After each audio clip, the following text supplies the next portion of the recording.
Syria says it will not withdraw its forces from towns and cities before Tuesday deadline until it has written guarantees the opposition will end the violence. Asif Ali Zardari meets Manmohan Singh on the first visit by a Pakistani leader to India for 7 years. Washington and Kabul agree that controversial night raids in Afghanistan will be led by Afghan troops. Welcome to BBC World News. I'm Pooneh Ghoddoosi. Also in this program, Peruvian rescue teams are trying to free 9 miners trapped by a rock fall. And thousands of pilgrims crowd St. Peter's Square to receive the Pope's traditional Easter blessing.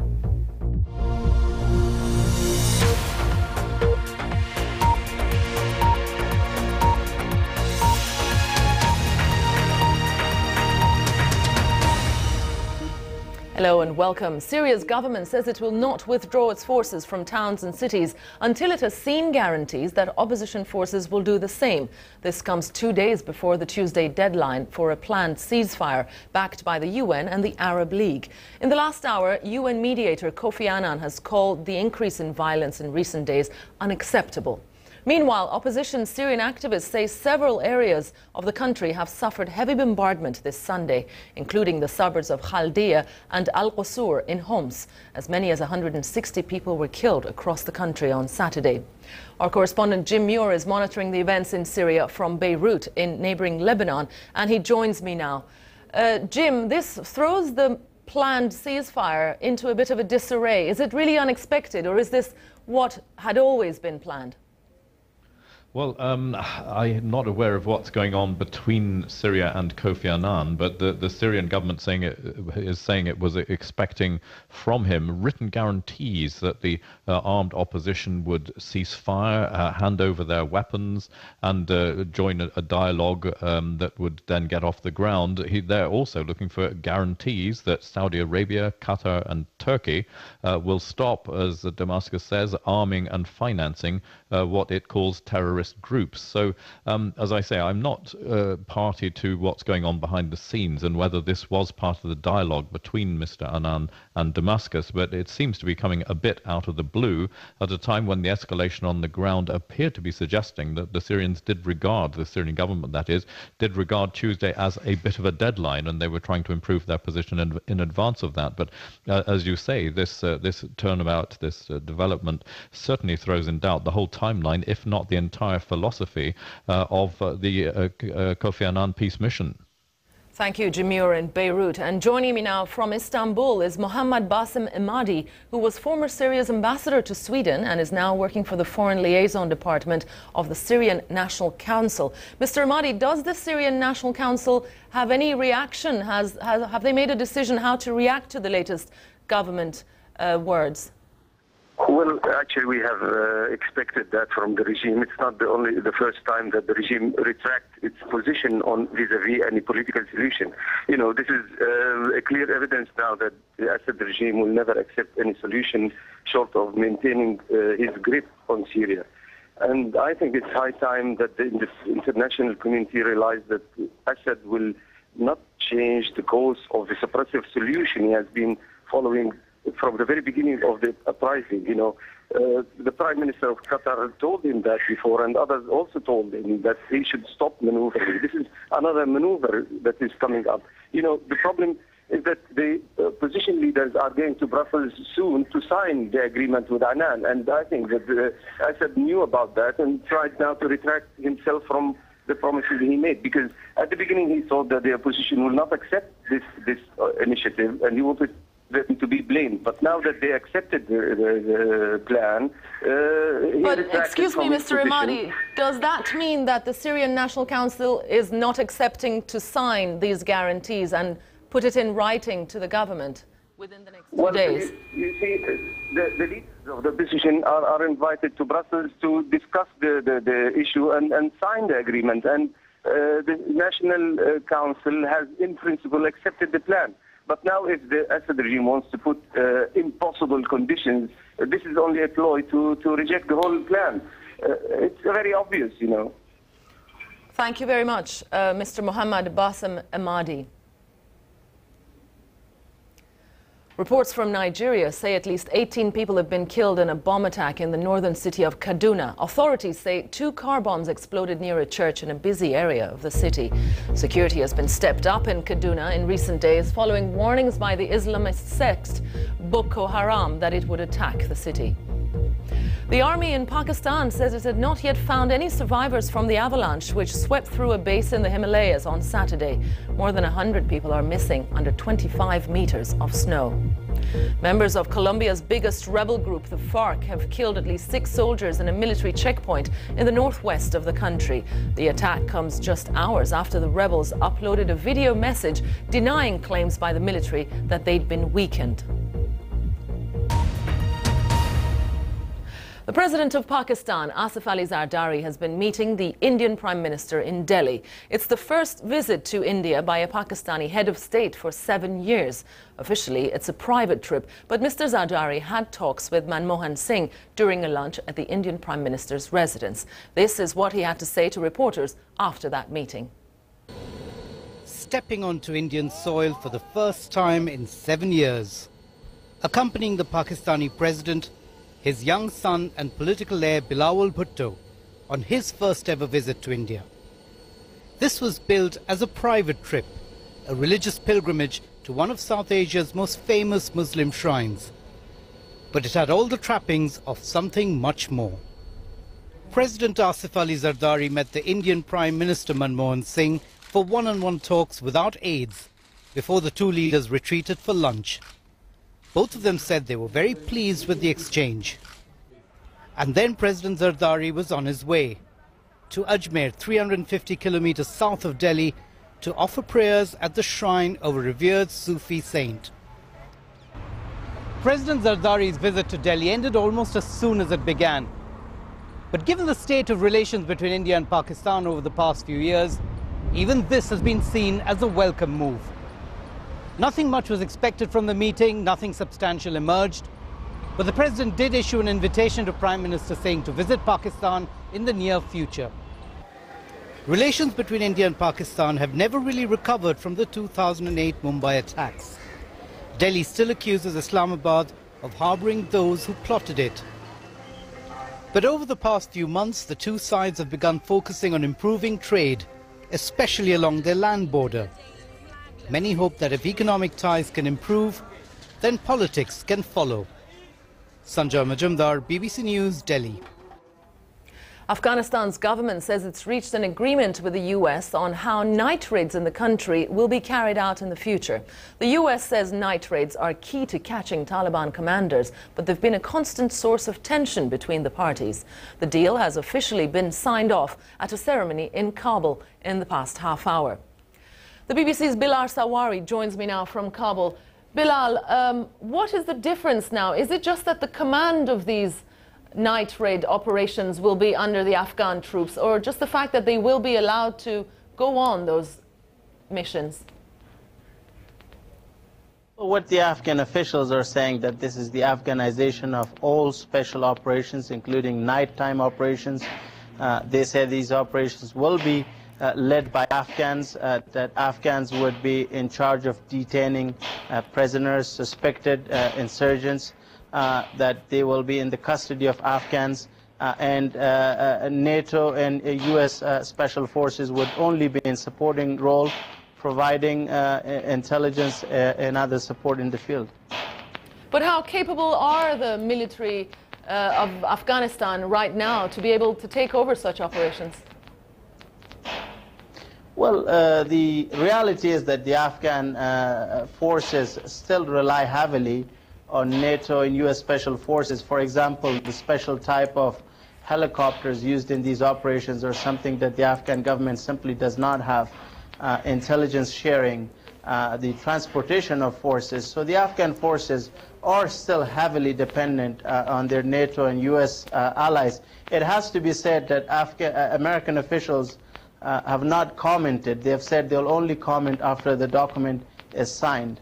Thank you very much, Bilal Sawari in Kabul. Rescue workers in Peru are trying to free 9 miners trapped underground by a rockfall. The miners are receiving food and bottled drinks through a hose, but rescuers have so far been unable to get heavy machinery to the copper and gold mine. Nick Childs reports. The scene of the rescue, a mine shaft dug into the side of a valley, reportedly abandoned in the 1980s, but restarted by wildcat miners in search of more deposits of copper and gold. Rescuers were alerted 2 days ago that it had all gone wrong, with a blast and a cave-in. Since then, it's been an urgent effort to clear away the rubble to get to the trapped men. Rescuers have been able to talk to them through a tube, and they've passed them water and other drinks. We have just spoke to them, and they say they are all doing fine health-wise, except that they're hungry, because they haven't had anything to eat since 8 o'clock yesterday morning. The tunnel is at least a horizontal one, but desperately cramped, and the trapped men are some 250 meters inside the mine. There are anxious relatives on the scene, heating milk to try to give the men nourishment. The rescuers say they've made significant progress in clearing the rubble and are hopeful of a happy ending here, but anxious too about the risk of new cave-ins and landslips. Nick Childs, BBC News. You're watching BBC World News. Still to come, a blessing for Easter pilgrims, thousands strong St. Peter's Square to hear the Pope's plea for peace in the Middle East. The British Home Office website was disrupted for several hours on Saturday night due to an apparent cyber attack. Visitors to the site found messages saying it was unavailable due to a high volume of traffic. The BBC's Andy Moore explained how the group Anonymous UK launched their attack on the government's website. The activists get up a campaign and they bombard the Home Office website with thousands, if not tens of thousands of requests from other computers. They swamp it, they overload it, and it crashes. They say that it was a complaint about UK policy on extradition. They say that anyone who's extradited to a foreign country needs to have the evidence proven in a UK court. If the offence was committed in a UK court, then they should be tried here. And they listed a number of high-profile cases, including Gary McKinnon. He's the Asperger's syndrome sufferer, a computer hacker, self-admitted computer hacker, and he's been. The attempts have been made to extradite him to the US for about 10 years now. This is BBC World News. I'm Pooneh Ghoddoosi. The headlines. Syria says it refuses to withdraw its forces from civilian areas before Tuesday's deadline. It wants written guarantee the opposition will end the violence. Asif Ali Zardari meets Manmohan Singh on the first visit by a Pakistani leader to India for 7 years.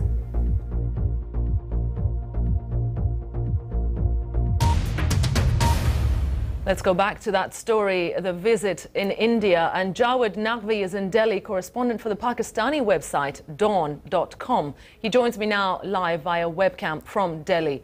Hello, sir. What is the reaction of the Pakistanis to this visit? It seems to be an informal, private visit, but obviously it's caused a lot of reaction.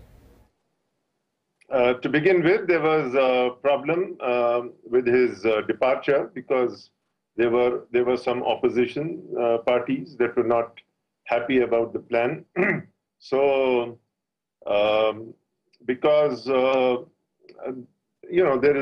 are always these misgivings in Pakistan about what Mr. Zardari might go and surrender to India, because he is perceived as somebody very close, almost in a compromising way with the Indian establishment, particularly with his rapprochement with Dr. Manmohan Singh, the Indian Prime Minister.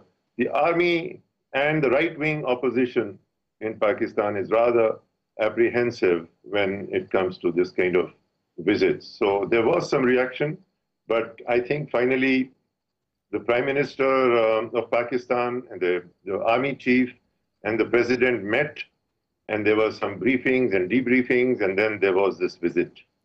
But anything tangible or substantial coming from this visit, or just preparing for the next visit in Pakistan next time? I think it's a good gesture to begin with, because it's not such a nice feeling when you find Indian and Pakistani leaders meeting in, let's say, Seoul or in South Korea or somewhere in Maldives or elsewhere in Bhutan, and shying away from actually visiting each other's capitals. And of course, they always have the option of going to Shimla or Murray if it gets very hot. So I think it's a very good gesture, and I think they should perhaps sort of set up a framework in which they have these regular bilateral visits, and it's a good move if the Prime Minister visits the Indian Prime Minister visits Pakistan in the near future, as the Pakistani president has expressed the hope of. Thank you. Again, finally, I don't think these countries really require divine intervention that this visit kind of anchors, and that is what that is the lesson that we really have learned, to approach these things in a rational and cogent and coherent way, rather than just going down on the knees and praying. Thank you very much, Jawed Naqvi, the Delhi correspondent of the Pakistani website dawn.com. The Pope has called for an end to the bloodshed in Syria and a commitment to dialogue to end the violence there during a traditional Easter Sunday Mass in St. Peter's Square in Rome. He addressed crowds from the Basilica's balcony. Pope Benedict also condemned attacks against Christian churches in Nigeria. Earlier, the Vatican announced that the 84-year-old pontiff would be visiting Lebanon in mid-September. David Woolley joins me now on the line from Rome. David, Syria, the Palestinian and Israeli affair, and many other political points were mentioned in his biannual speech. Yes, it was noticeably shorter than it usually is. The Pope looked rather tired at the end of his 5 public appearances during the Easter religious rituals here in Rome. It was noticeable that when he came to give his greetings, Easter greetings in 65 different languages, he raced through them almost without a pause. Normally these greetings draw prolonged applause from the different nationalities present in St. Peter's Square. But the main importance of this kind of an event is mostly the blessing that comes as a very exceptional opportunity for many Christians to get blessed on Easter by the Pope, isn't it? That's right. Rome always attracts a huge number of pilgrims from many countries during the Easter holidays, and this year's been no exception. The St. Peter's Square was absolutely packed during the Pope's speech.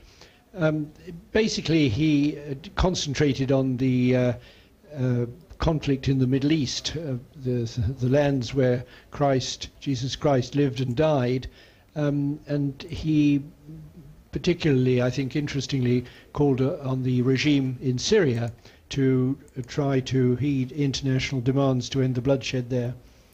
Thank you very much, David Woolley in Rome.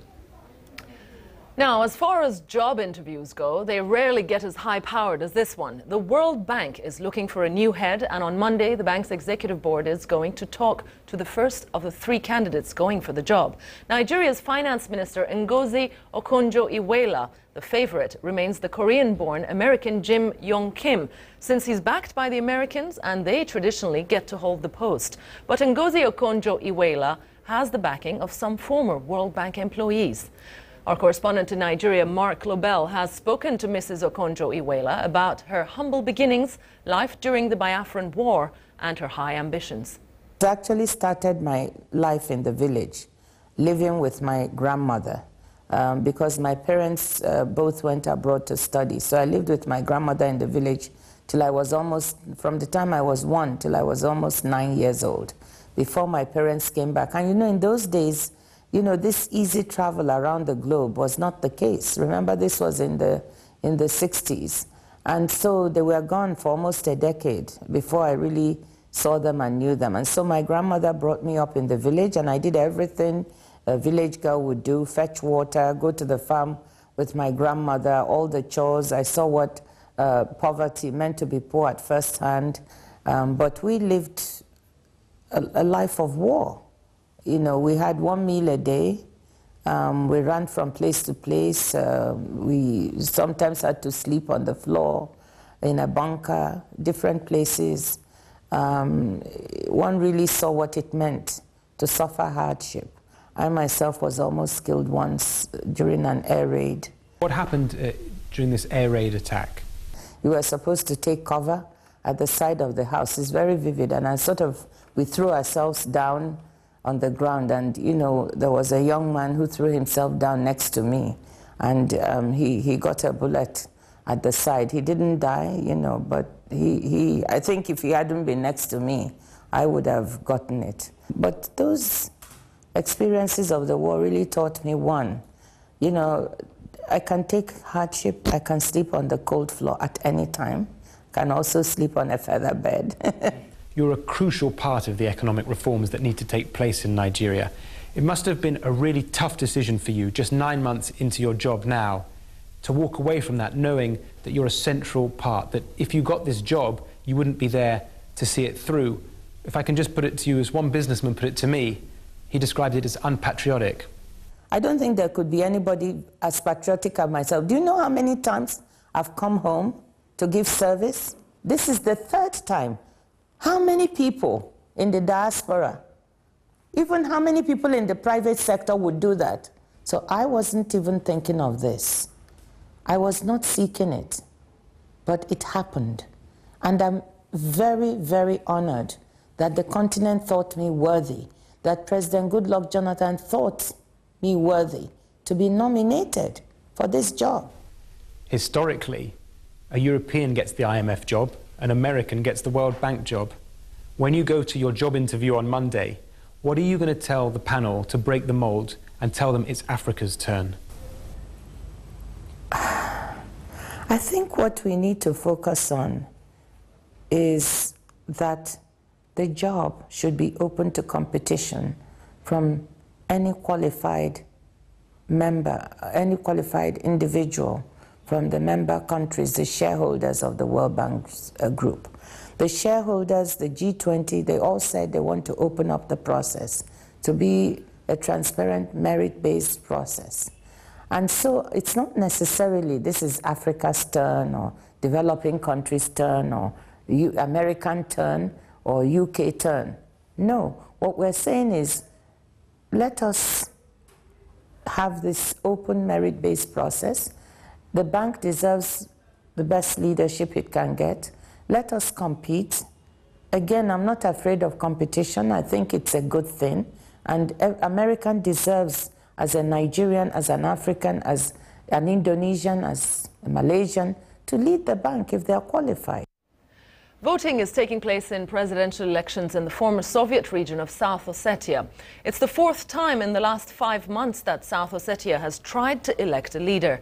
The result of November's ballot, which was won by a candidate backed by the Kremlin, was annulled after claims of voting irregularities.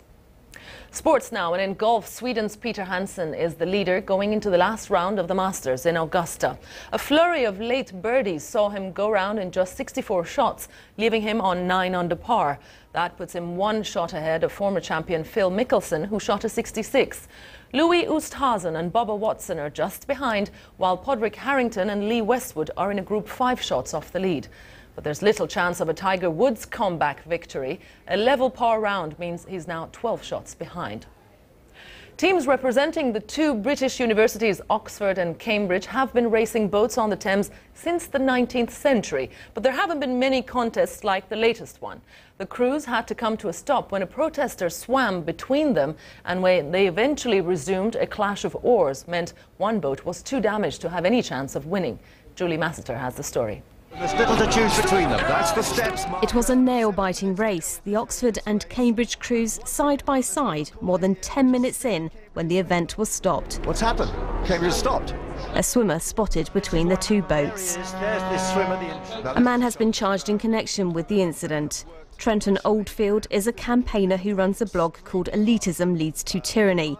He had previously described the boat race as a place where elitists come together. Attention, go! His arrest came after one of the most dramatic races in the event's history.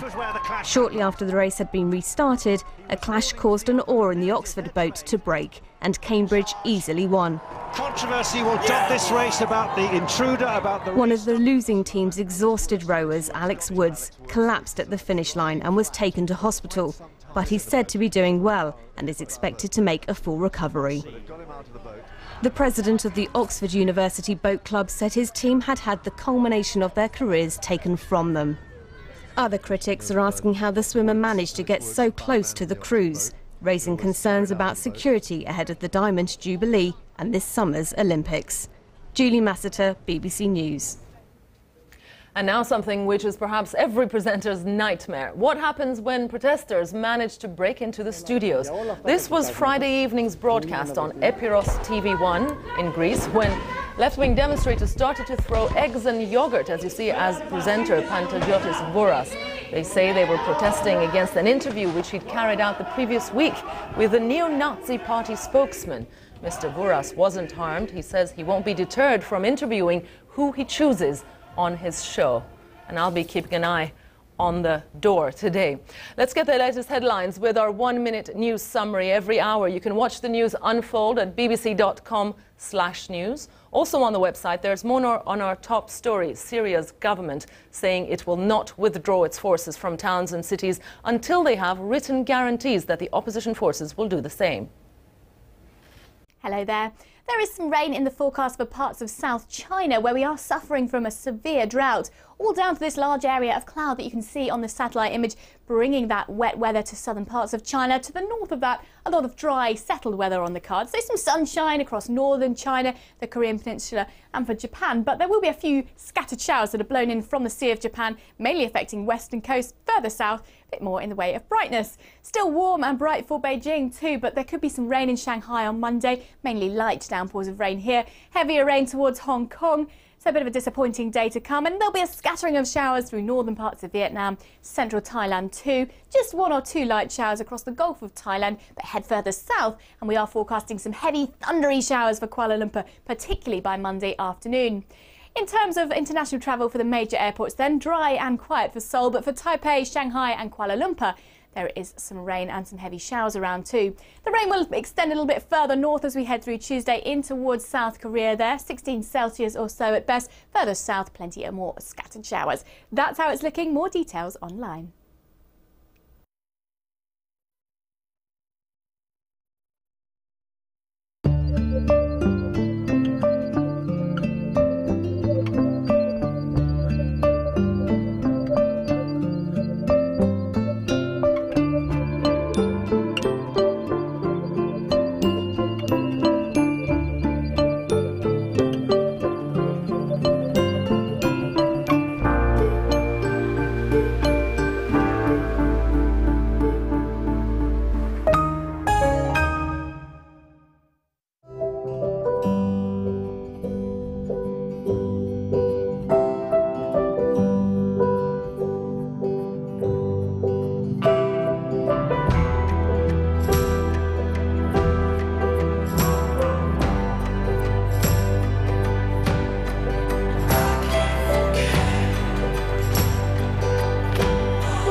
the more of our world we see, the richer we become.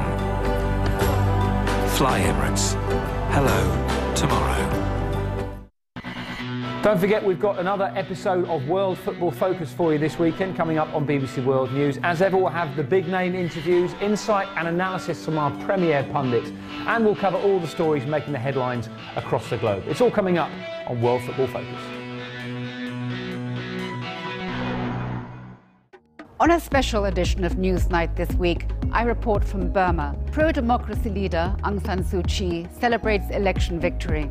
But is the regime really relaxing its grip? And we go to northern Burma, where where foreign observers are banned and war rages. Join me, Sue Lloyd-Roberts, here on BBC World News.